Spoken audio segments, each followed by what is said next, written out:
Hot Water History, episode 184, Wednesday night, off of a bye week. Richard, what's going on? Refreshed and rejuvenated. It is a break once in a while. I know we had that streak going on, but if there's nothing to talk about, there's no need to force. And I think that over the last couple weeks, even still today, there hasn't really been. Sometimes the episodes write themselves, or something will happen where we have to talk about this. This is so easy. Of course, this has to happen. And it's been a busy year with a new pope and some of the stuff. Some of the episodes have just come easy to us, and now uh, I think it does make sense to take, a break if there's no obvious discussion topic there. Yeah. I think of Cardinal Sarah when he wrote that whole book on contemplative silence and the value of it. At times, that's a good lesson for podcasters and people who are communicating in a variety of spheres, but certainly on the topics that we discuss on a regular basis. When it comes to Catholicism, it's great to, and just our spiritual life and well-being, to when the predominant goings on in social media consist of e-boys fighting among themselves about who's the most based and who's a fed and who's not a fed, or e-girls talking about how they are attracted to some Catholic priests. I just don't, yeah, and what should be the ramifications of that if they should be viewed as reprobates and ashamed for that. I don't have much to talk about in that regard. It's frivolous and un unbalanced conversation. So why why enter into that? Well, I do have to say I was tempted to have us talk about some of those issues, especially with Lila Rose and I think it's Chrissy Horton who was on talking about even intimate sexual matters between them and their spouses, their husbands and themselves. It's just kind of unbecoming. That being said, I thought the reaction to them was a little bit over the top and something I'm very leery of, especially in the trad movement, of we don't want to be Catholic Amish. I'm the virtue signaling via prudishness is just very unbecoming. And you might recall, and I believe I shared with you, even might have talked on a private previous episode about how I was engaging about a month ago with a rather prominent female Catholic influencer over Twitter about how she made the assertion and contention that men be should not be topless ever, but that would include on a beach or in a pool. I mean, and certainly if you were working out in the yard because it's an occasion for sin. Well, come on. Let's at least the Amish build barns when they're being prudish. They take all that energy and they build magnificent structures. Catholics just take to Twitter and start lambasting anyone who would disagree with them about immodesty. We talked about the Puritanism streak within Yes. the Yeah. modern church. And I always remember Cardinal George saying the greatest bane to the American Catholic Church is that there is this vein of, and it's a nefarious vein of Calvinism that runs through it. And that Calvinism doesn't reflect itself in the modern sense in a very strict way. It's a very it renders itself and becomes more apparent when there's a separation of the elect versus the damned, and that easy pit that one could fall into and sin of trying to, or at least having the tendency to separate the wheat from the tares, to use our Lord's example in words. Well, we've had a couple weeks off, but you've had time to work on something. Do you want to talk Mhm. about what you've been working on? Yeah, I've begun in earnest writing this next book about Catholic anarchism. I've been fortunate enough to submit some pages to you already. Again, in the very early stages. I wouldn't expect it to be finished until next year, but I think I'm off to a very sound start, and I know the outline and trajectory of where I want the book to go. I've had, as I said, I was alluding to earlier, the pleasure of submitting some pages to you, and in an uh, I was soliciting from you without paying you for your feedback, and a lot of the feedback already was very positive and instructive to making the work as good and effective as an argument as possible for what I believe is the I don't want to use the word purist because I don't want to get into what is pure versus profane practice of our faith, but I would argue that it's the most accurate and advantageous outlook one could have if you're going to at all, as we're really called to do. It's an imperative to have a politic, that is to say, a way in which we approach the dealings of our society or the polis, what have you. And to unless you're going to be an eremitical monk and become a Carthusian, you have to have a politic, as Jeff Dice says, right? You might not be interested in politics, but politics is interested in you. Right. And so, therefore, what are we to have? How are we to approach the conditions and then an evaluation of the conditions by which we engage and cooperate with individuals in society, groups, individuals, institutions within society? And where I'm taking this book is to say anarchy, and more specifically, anarcho-capitalism is the most authentic approach and the one that's most consistent and in keeping with the very gospel message and the church's this consistent teaching of the authoritative magisterium of the Catholic Church than any other political ideology. And we were discussing just prior to the show that I'm using a number of sources, as you might suspect. One is, I mean, and they vary from 19th century Russian novelists like Leo Tolstoy, all the way through to French Protestant Huguenot professors at the University of Toulouse in the case of Jacques Ellul.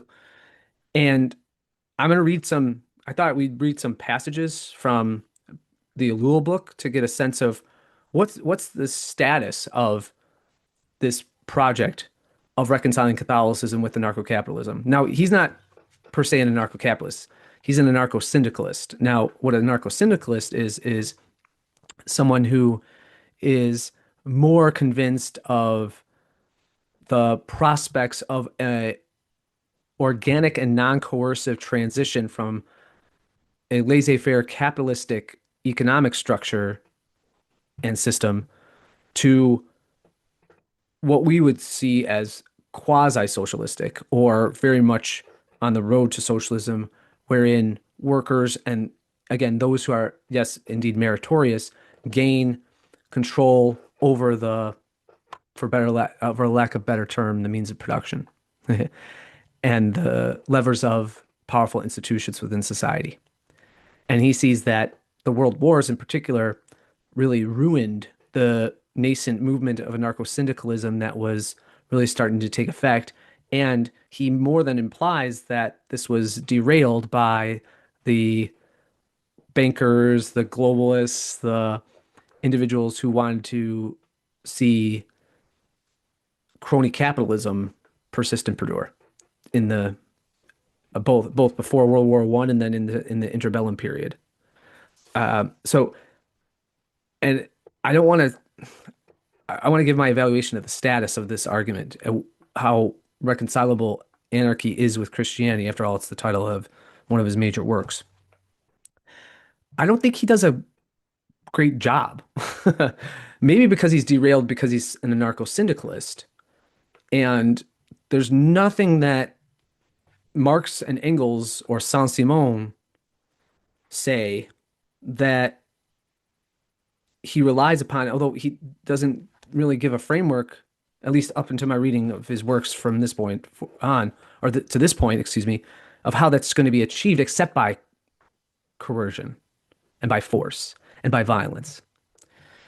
Whereas Tolstoy is much better about the notion that nonviolence is at the core of the Christian message. And so any move, whether it be grassroots or and nascent or prominent and from the top down, is not to be considered Christian. He's a radical practitioner of nonviolence, nearly a pacifist.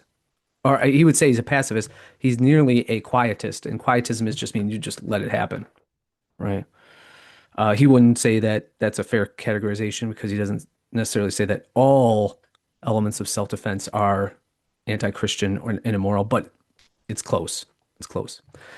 So, but I'll get into a book about why I'm using both sources, and then I'm going to use the works of Reinhold Niebuhr to contrast with Leo Tolstoy. And for those who don't know who Reinhold Niebuhr was, there was probably no more influential a Christian philosopher and political scientists in the latter half of the 20th century than Reinhold Niebuhr. He was the exponent of what came to be known as Christian realism, which was very timely, as it turns out, and convenient for Niebuhr and those who used him as justifications or used his works and thought as justifications for the Cold War. Because he said basically we're living in a sort of hell, and the tactics that often have to be used because we have to come to the realistic conclusion that we're living in a type of hell is that we have to, in a very Bismarckian and Machiavellian, and let's just suspend that people argue that Machiavelli didn't argue this, but in the negative sense of that term, in a Machiavellian way, we have to more than bend the rules. We have to engage in what would otherwise be in normal circumstances. And I think Kant played a big role in Christian realism. We have to suspend our idealistic moral judgment and systems, especially those that are more radically nonviolent, set those aside and recognize that the modern world presents inherent dangers, existential dangers, and perils that must be responded to. This might sound a lot like William F. Buckley or Irving Kristol as the neocons. Three or two cheers for capitalism. We have to use some totalitarian methods. We have to deploy the CIA and kill Patrice Luamba in the Congo and overturn Mossadegh, right, in a coup. By the way, the anniversary of which from 1952 and 1953 was just yesterday when the CIA, Kermit Roosevelt, yes, that's the grandson of Theodore Roosevelt, was active in ousting the democratically elected and very popular Mohammad Mossadegh in Operation Ajax in Iran. And things have been just sunny ever since, right, Charlie? Between Yeah, the United right. States and Iran. Um, well, anyway, what I'm getting at is the status of the movement of reconciling anarchy to Christianity has been both derailed, diverted, and it's not in good shape if this is the greatest, if Jacques Ellul is the greatest protagonist. Now, one of the problems is he is a Protestant, and but in his defense, he's a true Protestant because essentially what Protestantism is, and I'll give credit to Timothy Gordon here, is if you just really want to define Protestantism in the most effective way, it's just the historical adherence to a book club that has warm Jesus feelings. I like that definition.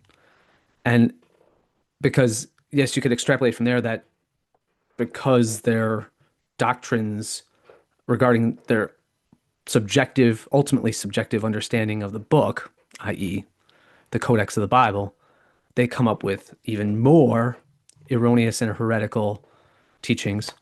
Well, and that's what has led us to the state of Protestantism and the fracturing of the church since 1517.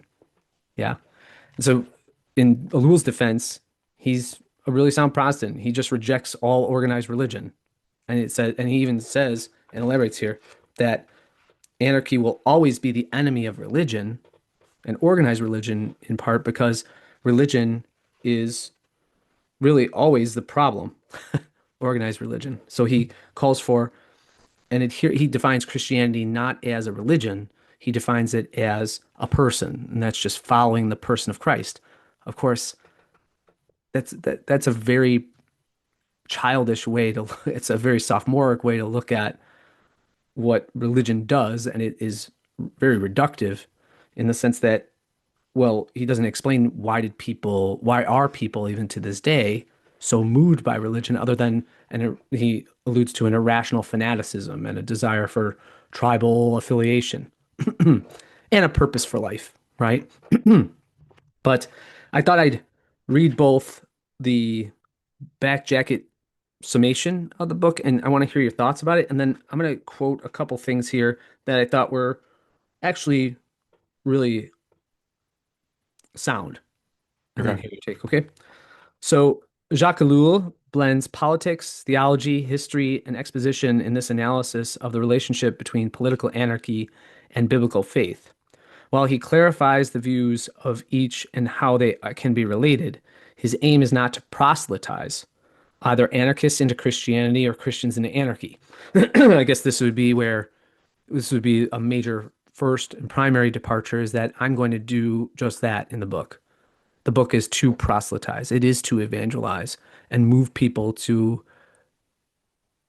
espouse on one hand, the faith of Christianity in its only authentic practice, and that's through the Roman Catholic Church, and then bring Christians into seeing that they are to have no rulers except God. They are not to bow to any idols because doing so is obviously, and oh, there's another great work that I'm much more, although he's not an anarchist per se, he really goes very close to anarchy. He's an ardent libertarian. That's Gary North. He wrote a book in the mid 80s called The Sinai Solution. No, how can I? Uh, Maybe Sinai something. Well, anyway, I can't believe because I have a printout of it because it's available on PDF. But it's really fascinating how he breaks down how the Decalogue is a social order, and that social order is not just something that is convenient in a utilitarian or um, a Bentham sense. It's it is the Decalogue, the Ten Commandments are an outline, and if you can extend rationally from them and in keeping with the rest of Revelation, especially the fulfillment of the law in the New Testament, then you have a great vision for what, according to natural law, will lead to the conditions by which people will be able to cooperate and live peacefully and harmoniously with one another. So, that's a fascinating breakdown. So anyway, I'm sorry, I'm butchering the title. We can correct it in the show notes. All right, so let me go on to the second paragraph. On the one hand, suggests Ellul, anarchists need to understand that much of their criticism of Christianity applies only to the form of religion that developed, not to biblical faith. Okay, so here's where Ellul goes into the real problem is that what anarchists are told is really Christianity is just organized, co-opted religious Christianity, right? But it's not real biblical faith, which is always very subjective, and it certainly is for him. Christians, on the other hand, need to look at the biblical texts and not reject anarchy as a political option, for it seems closest to biblical thinking. Now, there, I'm with him. Yeah. And not just, of course, biblical thinking, which allows for the very tunnel visioned and subjective and personal interpretation and exegesis that would be convenient and fitting to fit in to already ascribe to anarchy, but the authentic teaching and tradition of the church is really where I'm course going. After charting the background of his own interest in the subject, Ellul defines what he means by anarchy. Anarchy is the nonviolent repudiation of authority. Not all authority, though, um, because he gets too far into eliminating the idea of hierarchy at all. So this is where, again, Ellul is going to, from my perspective, go into error because God clearly establishes a natural hierarchy, right? Um, and the consequence of deviating from that and eschewing meritocracy, for example, is an injustice, and he doesn't see it as such. He goes on to look at the Bible as a source of anarchy, and in this sense of non-denomination, not disorder. working through Old Testament history, Jesus' ministry, and finally the early church's view of power as reflected in the New Testament writings. Okay, so allow me to read what I thought was the best, some of the best sections so far. And this is on, okay, this is really good. What I like about what one I think major one of the great things that Ellul does is, despite the fact that I've lambasted him up to this point, if you, I've been highly critical, but he does limit or define the parameters of the wedding, the coupling of Christian religion and right practice and true anarchism, because he says, look, I have no faith. He says, in sum, this is from page 21 of the book. In sum, I have no faith in a pure anarchist society. Now, this is interesting because again, you and I do a lot, and we have done a lot, whether it was in a twist of history in the United States, our history of the United States, or in this podcast, of of pushing back and at times recoiling, so push and pull of that this notion that when we bring up anarchism as a political ideology and an approach, let's call it a hermeneutic to social cooperation or engagement, right? People always fall in the trap of saying we're going to say once we dissolve government or once the government is dissolved, that utopia abounds. And that's that's not the case. We have you ever said that? Have you ever claimed that once we get rid of government, everything's going to be perfect? No, we've been pretty consistent on that, Yes, yes. that there will still be problems that we all have. Right. Because of concupiscent man, fallen man, and the libido dominandi doesn't go away once you deconstruct Satan's main instrument of ensuring or feeding libido dominandi, right? Okay, so he says, but I do believe in the possibility of creating a new social model. The only thing is that we now have to begin afresh. The unions, and this is where he goes lefty, the unions, the labor halls, decentralization, the federative system are all gone. Of course, those institutions are gone, are not gone. I think what he would go so far as and admit to us today, if he was alive and we could dialogue with him, would be like, well, those things are either gone or they've been so co-opted by the state that they no longer operate as they once were intended, right? The perverse use that has been made of them has destroyed them. Very good. The matter is all the more urgent because all of our political forms are exhausted and practically non-existent. Now that's very interesting. I like that notion of it's very Thomistic. I don't think he liked the fact that I'm reading St. Thomas into him, but it is very Thomistic, right? When Thomas, it's Thomistic and Aristotelian as such, because what he's getting at here is look, if these institutions that were once patterns of organization or means by which individuals exercised liberty and freedom and engaged as a result in morality, discerning what is right from wrong, good versus bad, productive and cooperative with God's will and conversely against it, and destructive. Well, it's because they've abandoned their final cause, their proper final cause, what they're supposed to do and be, right?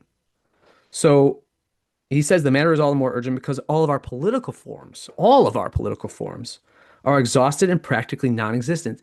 Their departure, the Republican form of government, it's clear and yes, modern, but I would argue it's always been this way and inevitably so because of the nature of government.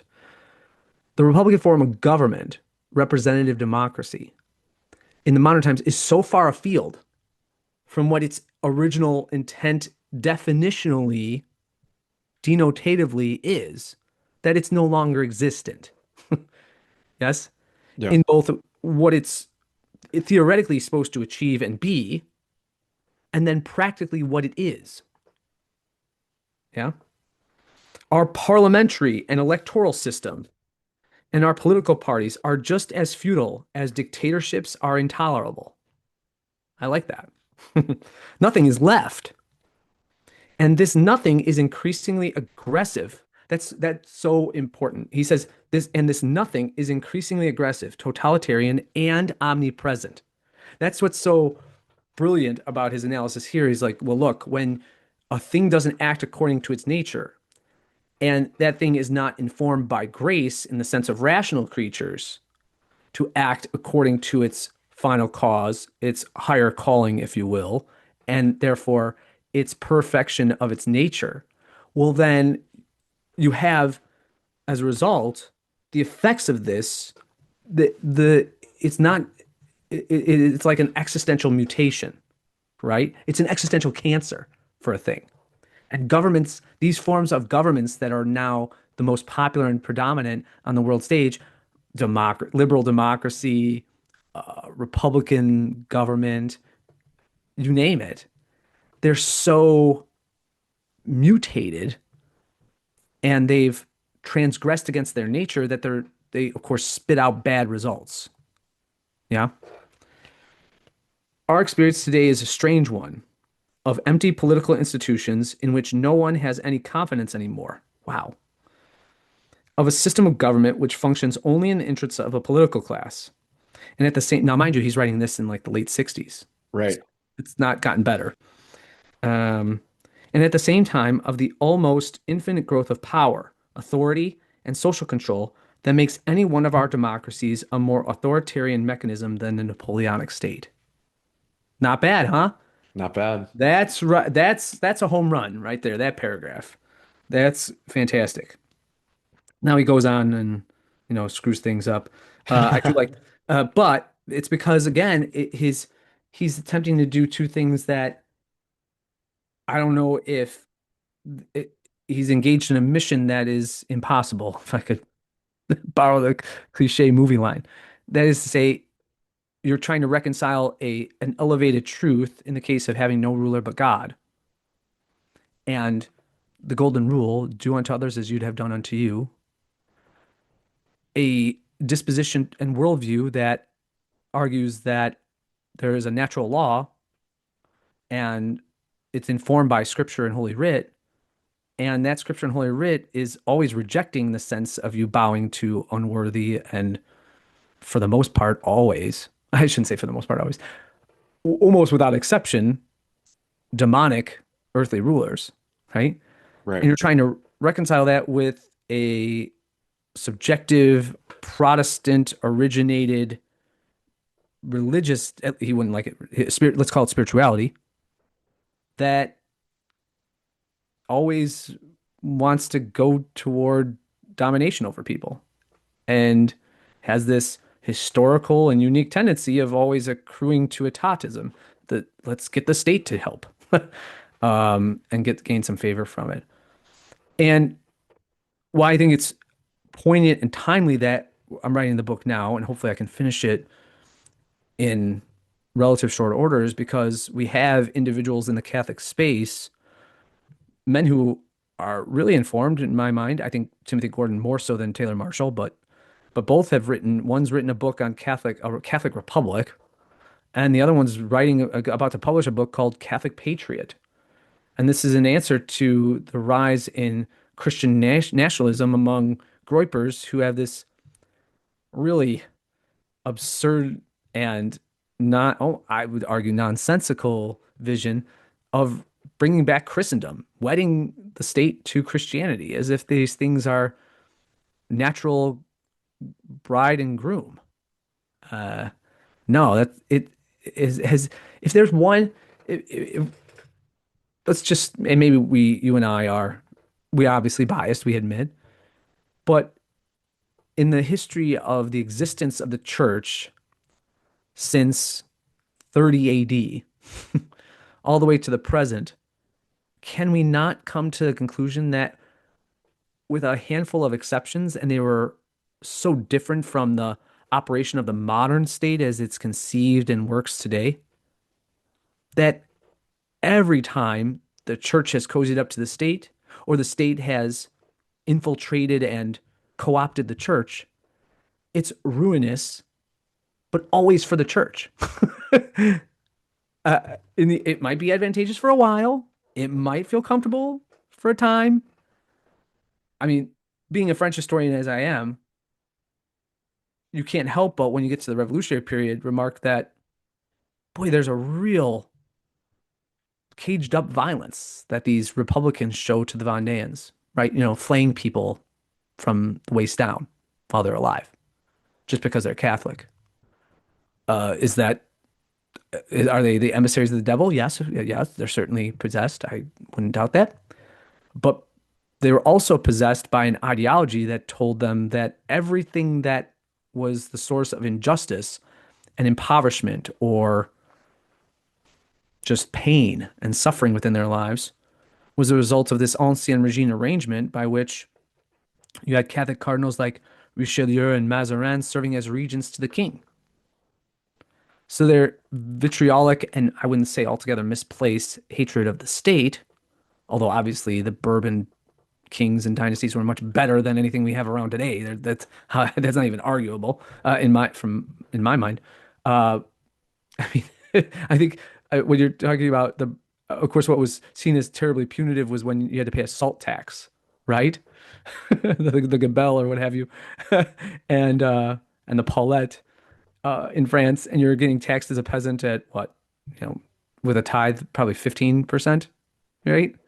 And you don't have much as it is, so you're not getting crushed as it. Well, I mean, obviously you were crushed by other conditions, but long and short is whenever you have this arrangement, it is unnatural. It's detestable, and as God says over and over again in the Old Testament, and then fulfills in completion in the New Testament, it's not something that we should want to go back to.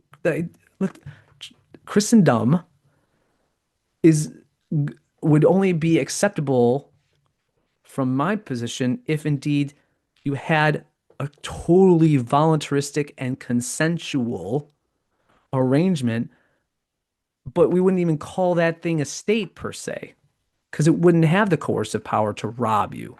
It wouldn't have the coercive power to forcefully send you off to war. It wouldn't have any of those things. So how could it be Christendom? Once you, it's by the nature, it's antithetical. Now, I'm sure someone who will bring up like, well, what about Louis the Ninth? Louis the Ninth's a saint. And we've had saints who are kings. Good King Wenceslas, right? Yeah. Think about the size of their realms. First of all, it was so small, and they existed. Of course, the more they departed from this, the more they were injurious and the more they were unjust. But the feudal system was such of consensual arrangement. I mean, if you didn't like what King Louis was selling to you in terms of you being a knight and a chevalier or a lord, you could go down the way to Brittany. You could go to Normandy. You could go negotiate with William the Conqueror, right? Or So, how high quality the governor has to be for the yes, place that's governed to well be said. I advantageous. The That's fact that such a great, it has to be a saint yes, that's such a great perspective. It has to be King Stephen of Hungary, for it to right? work out for the people for it to work out for the And even then, it Hungarians. wasn't it wasn't sunshine, Right. lollipops, and rainbows everywhere, right? Yeah. Sorry, I cut you off. No, I was just saying that, but the feudal arrangement was such that allowed for consent. And it's so wild to think that our systems today of governance, social arrangement, and the like are because they're more modern or somewhat more advanced and more just.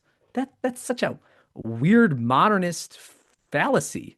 I mean, anyone with a operating brain cell could just say, well, that doesn't necessarily hold because look, I mean, these other realms, people seem content, albeit with a variety of lesser material conditions. But I mean, the more that they approach consensual arrangements and contractual law, well, the more that there was considerable harmony, right? And yes, of course, they're informed by Christianity and authentic Christianity, which you and I know and the world should know is Catholicism.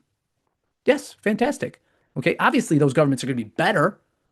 Yes, but then again, when you have some of those arrangements by which the king's going to force by French law and tradition, called the corvée, peasants to be taken off their land and then do forced, unpaid, and uncompensated civil projects, build a bridge here, right?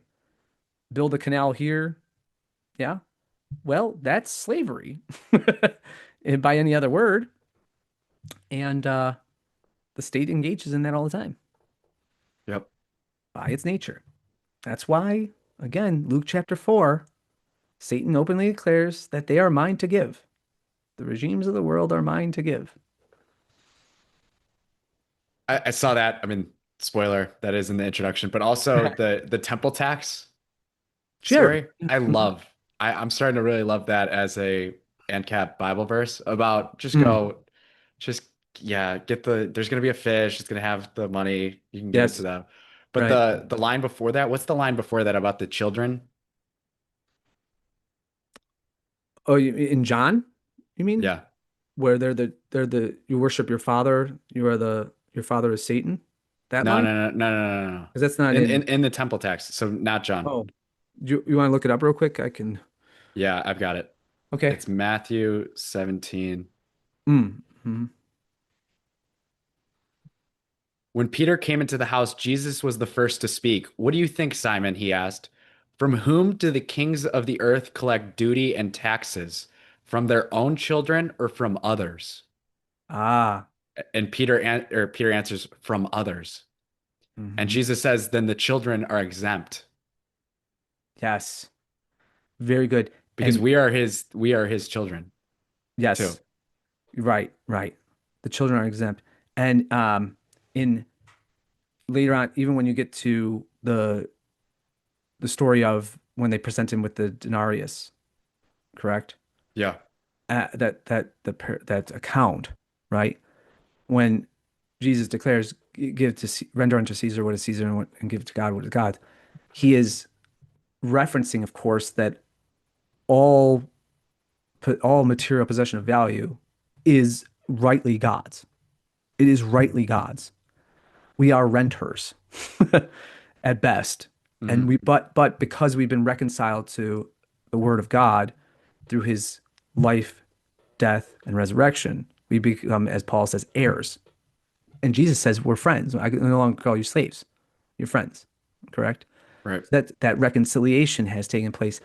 And in terms of just an Old Testament reference that I love is if you look at chapter 2 of Haggai, Haggai says All openly, "Mine is the silver, mine is the gold." So Jesus is, and that's why they walk away befuddled. The Pharisees walk away. They don't know that his answers, our Lord, the incarnate word's answers, are so utterly and resplendently perfect. Their beauty, their truth, their goodness just overflows. It just not just encapsulates, but overcomes their minds. right. And they're dumbfounded. They don't even know how to speak, right? They don't know how to speak. So then they have to it's almost as though they walk away, but of course that doesn't end the conflict as we know. And they almost have to get recharged. And in the Gospel of John, they get their recharging from their father of lies. Yeah. Right. And then, of course, Jesus really pisses them off when he says stuff like, Abraham knew me. I spoke to Abraham. Right. And they're like, whoa, whoa. Okay. Right. And when you read, again, not by proof texting, but you read the corpus of the Gospels in the context of the greater canonical Bible, as the church has established it, you get the greater sense of just the audacity, the subversive nature of his message. And then, therefore, why his crucifixion and his torture was so. I mean this not in the good sense, exemplary. They made the utmost example of him. Yeah. I'm really excited about this book because there's not a lot of people on earth that can write it. Mm, American history books, even libertarian American history books, still niche, but doesn't it feel like your entire career, study, life has yes. really led up to this argument? Yeah, it's kind of a culmination type of book. And I mean, I don't want to get wrapped up in this whole notion of identity, but I proudly and with emphasis and devotion take on this moniker. And it's funny too, you just how unique of a perspective it is, especially the radical nature of it, that I'm not just stopping, as Ellul says, with just trying to get you to think about these ideas. But or even Tom Woods says in Church in the Market, Tom's book's going to play a major role. In the Church in the Market, he says, well, I'm not again, I'm not trying to convert anyone. The purpose of Church in the Market is to say that the presupposition that everyone carries into a discussion of capitalism and modern Catholicism is that they are at odds. And what I think he achieves in a definitive way in the book is to say, no, if you really read the documents and understand that the church once championed individuals like such as Augustine and Aquinas and Anselm and Peter Lombard, and then ultimately the school of Salamanca, who are they're the first Austrian economists, and they're operating in the 15th, 16th, and 17th centuries. Would you have, and even if you just read Rerum Novarum and put the successive papal encyclicals on social teaching in their proper context, that really breaks down this notion of that an admixture or a reconciliation between ca- capitalism and Catholicism is not to be had or is an impossibility. I'm going much further, and I was alluding to if I just decide one day to grok me and just say, is there anyone else on the globe who's saying that Catholicism and anarcho-capitalism are not just reconcilable, but they are naturally connected?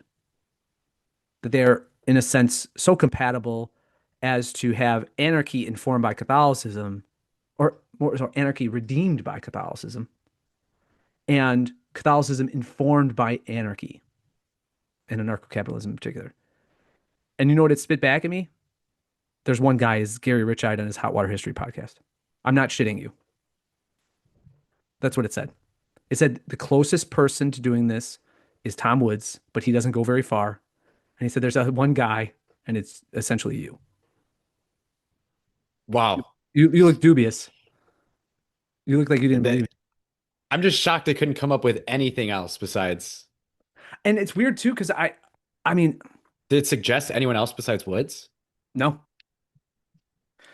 Now, like he said, like if you just said Christianity, you get the Elluls of the world, you get a Tolstoy mention, you'll get even uh, people who are featured, Kropotkin, although I don't know if he was even a Christian, but or Benjamin Tucker has references to Christianity. I mean, even Emma Goldman, even though she was a Jew, she said that there's a lot more Christianity in anarchism than there is in etatism. I mean, that's it's pretty interesting in and of itself. I mean, you could even, I know Dorothy Day tends to be labeled as a socialist, but she had pretty, when you read her, there's this anarchist trend in her sentiments. So, yeah, you would think that they'd pop up something like that. But once you throw in once you throw in anarcho-capitalism and such an ardent defense of free markets, I mean, case in point, remember when we were toying around with the idea of you and I as Hot Water History going up to Pork Fest, and we were engaging. Remember when we had Scott Scheller on, Yeah. and I said, "Well, we might be the only booth there that's Catholic." And he goes, "Oh yeah, there's nothing like that here, right?"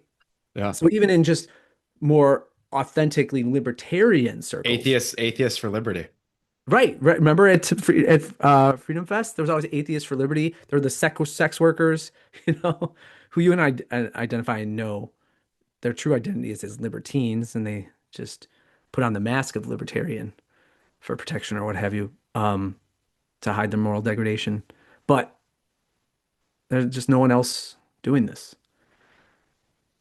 And I have to admit, one of the reasons that I started writing is because I don't want anyone else entering the this arena. unless they want to join me, you know. I'll take the slings and One arrows. of those things. Yeah, yeah.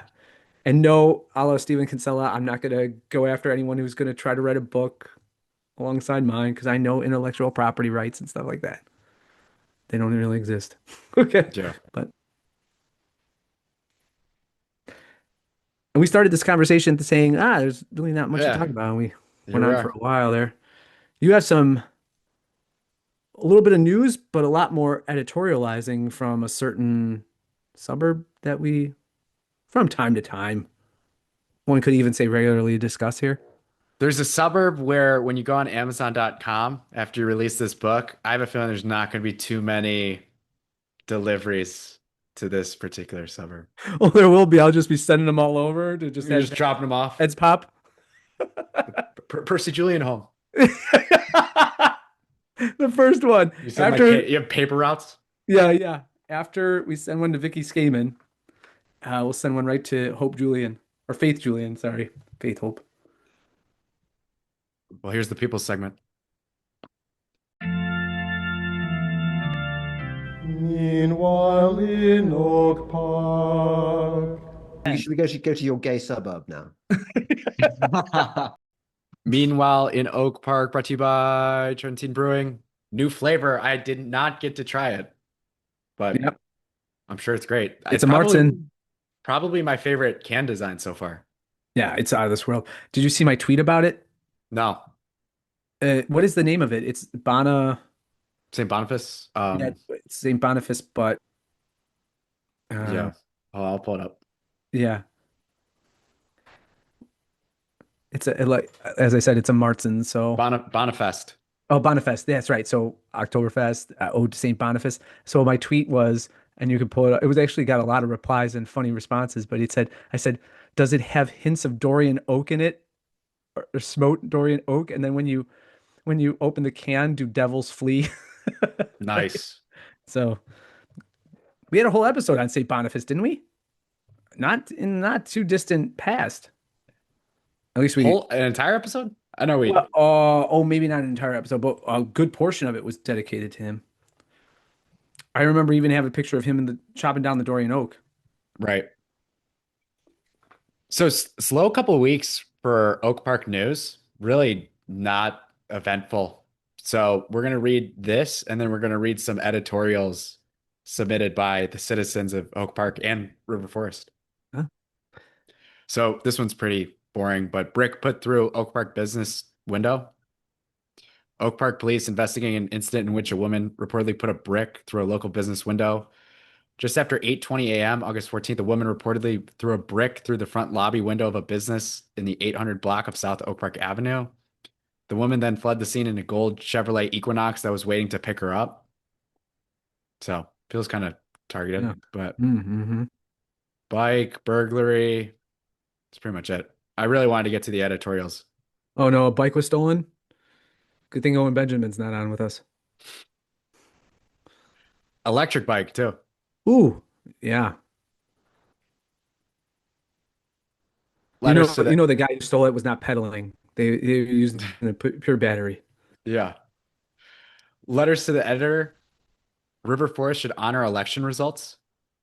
So here's some if you're on the fence of whether you should vote or not, or what your thoughts are on voting, I just want to let's just read this letter to the editor by Let's Amy Hensman. let's throw you this one, yeah. If you don't vote, don't claim democracy failed you or that voters conspired against you. Every election matters. Great. Do you care about school curriculum, park design, or local taxes? How No. about public safety and law enforcement? Nope. These decisions are made at the local, county, and state level where you can make an impact, not just by voting, but running for office, joining a committee, or reading newsletters and asking questions. Bad policy is made when no one shows up to vote or push back on a bad idea. Hmm. We've done none of that.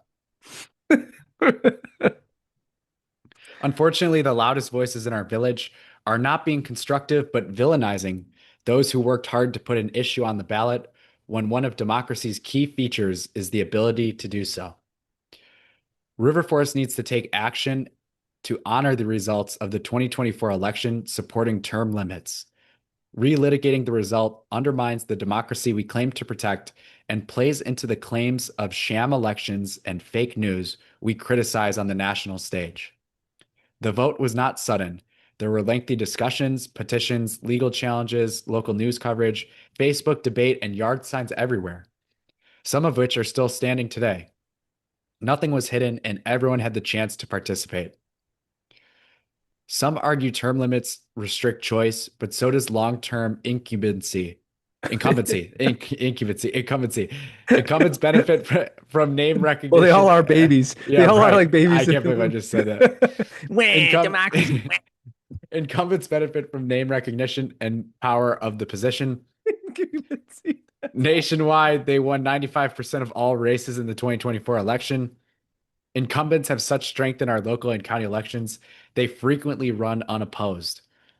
It isn't term limits constraining your democratic choice, it is apathy and non participation. Let's turn our energy toward the 2026 primaries and general elections, the first time in nearly 3 decades that Representative Danny Davis and Senator Dick Durbin will not be on the ballot, and there is a crowded field of eager candidates. This is our chance at a choice. That's That's that's wild. democracy in a nutshell right there. Yes. Our chance at a choice. Yes. Don't ever be shocked by a local election result. Vote early, in parentheses, not often, by mail or in person on election day. Every election.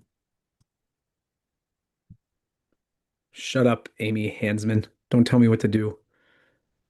There's a million other exercises in futility that I would rather engage in than having to march down to the post office and put a paper that I've marked across from a name and feign the idea that something's going to change through the political process. Don't negotiate with a war criminal. This is very Oh, short from James Whalen. I don't even know why we are negotiating with Putin. ooh, I didn't even know James Whalen was in Alaska to do it. It legitimizes the invasion. Oh, The only discussion should be withdrawal and reparations. And the US and Europe should pour arms into Ukraine and increase the sanctions on Russia. James Whalen of Northrop Grumman and Oak Park, Illinois. Here's a fun one. Robbie Paracott Oh, writing in letters to the nice. editor. On August 5th, the Oak Park Village Board voted, we've talked about this, 5-2 Yes. to cancel our contract with Flock Safety, the automated license plate reader technology recommended by both our police department and the independent 2022 community safety study. Our police department originally requested 20 cameras. The board at the time cut that to 8. Now, even those have been taken away, citing privacy concerns and fear of data misuse. Instead of working to create a policy framework that marries data security, professional accountability, and public safety, this vote prioritizes fear over facts, micromanagement over expert advice, and virtue signaling over a long-term commitment to public safety. This is especially troubling given, he gives bullet points here, staffing shortages. Our police department is still 30 officers short, despite claims that we would be fully staffed by the end of 2025. They have said that. A Wow. stalled police facility project. The need for a modern facility has been well established and documented, yet action has been delayed for years and is now indefinitely stalled. With this vote, we take away even more tools from our already stretched officers and loss of regional collaboration. Neighboring communities have implemented flock cameras. Canceling this contract doesn't protect our privacy. It just makes joint crime prevention efforts harder for Oak Park. Good point there. We pride ourselves on being progressive, yet we block progress. We speak of Uh-oh. data-driven decisions, yet we ignore recommendations from the very experts we paid for. The debate over flock cameras could have been an opportunity to lead by collaborating more effectively with our police department, balancing privacy protections with public safety innovation. Man, Instead, Ravi, that sentence about being progressive and blocking progress, that's going to get you a pentagram burning on your front lawn there, Ravi. Or like, or in his case, would like Vishnu be lit on fire or something like that? yeah. Instead, this board just sent a message that Oak Park is unwilling to engage in the complex work of balancing safety, privacy, and modern policing. We didn't just reject a tool, we missed the opportunity to lead thoughtfully on community safety. The result is disappointing and potentially dangerous. Ravi Parakat, former Hmm. Oak Park Village trustee. Oh, whoops. That's the people segment. There it is. Meanwhile in Oak Park. What would have happened if I'd gone for it and just said, no, I'm gay? So Yep. slow news week, but I might start cracking into the editorial section. I They're do. very, I very like the short letters. and entertaining, and you get the real pulse of the people. So it's not just the media. It's we started because this isn't just national news. This is closer to the backyard. And it's not even local news. These are citizens of Oak Park that pay taxes and think this way. So Thinking again. That's a relative term, but sure. yeah, right. So, well, it's good to be back in the saddles again, right? Yeah. Getting the message out. Love God, love your freedom. Operate as though every moment of the day, and it is key to your salvation. Amen. Yeah, amen. Until next time. See you next week. Peace.